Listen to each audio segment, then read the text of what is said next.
12 tons of KitKat chocolate bars. Gone without a trace. In 2007, criminals pulled off one of the most bizarre heists in modern history. But this wasn't just about chocolate. What drove ordinary people to risk everything for candy bars? The answer reveals dark truths about human psychology and desperation. It started in Germany, at a Nestlé distribution center. Workers arrived Monday morning expecting a normal day. Instead, they found empty loading bays where millions of KitKat bars should have been. The thieves had struck over the weekend with military precision. Security cameras captured nothing useful. No alarms had triggered. Police initially thought it was an inside job. How else could someone steal 12 tons without detection? But as they dug deeper, a different picture emerged. This was the work of professionals. The criminals knew exactly when guards would be absent. They understood the facility's blind spots perfectly. Why chocolate? Psychologists explain that sweet foods trigger powerful emotional responses.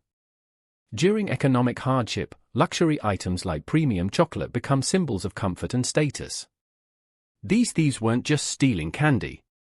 They were stealing happiness itself. A commodity they could sell to desperate consumers. Food theft has plagued humanity for millennia. Ancient Romans executed bread thieves. Medieval Europe saw sugar treated like gold.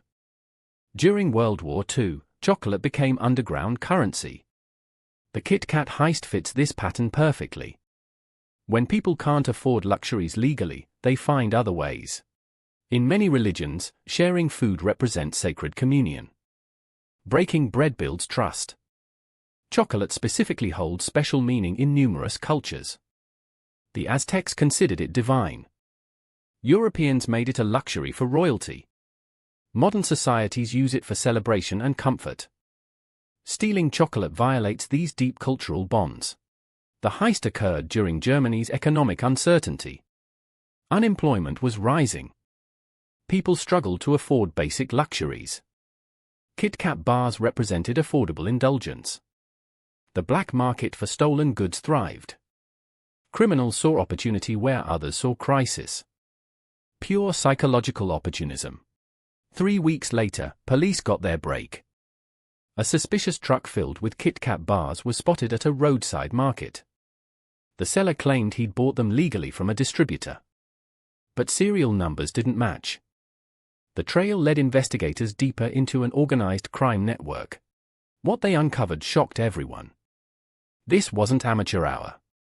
The chocolate theft was part of a sophisticated operation targeting food distributors across Europe.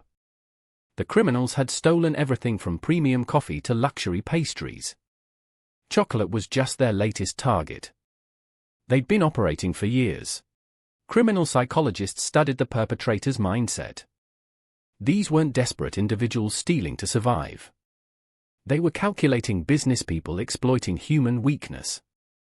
They understood that people would pay premium prices for discounted luxury goods. No questions asked. Pure psychological manipulation. The ring was eventually dismantled. Most of the chocolate was never recovered. It had already been sold and consumed across Europe. The criminals received surprisingly light sentences. Judges struggled to treat chocolate theft as seriously as other major crimes. The psychological impact was underestimated. The KitKat heist reveals profound truths about human nature. We underestimate how desperately people crave simple pleasures. When legitimate access is blocked, criminal alternatives emerge. This wasn't just about stealing chocolate. It was about stealing joy, comfort, and dignity. Sometimes the smallest crimes reveal the biggest truths about society.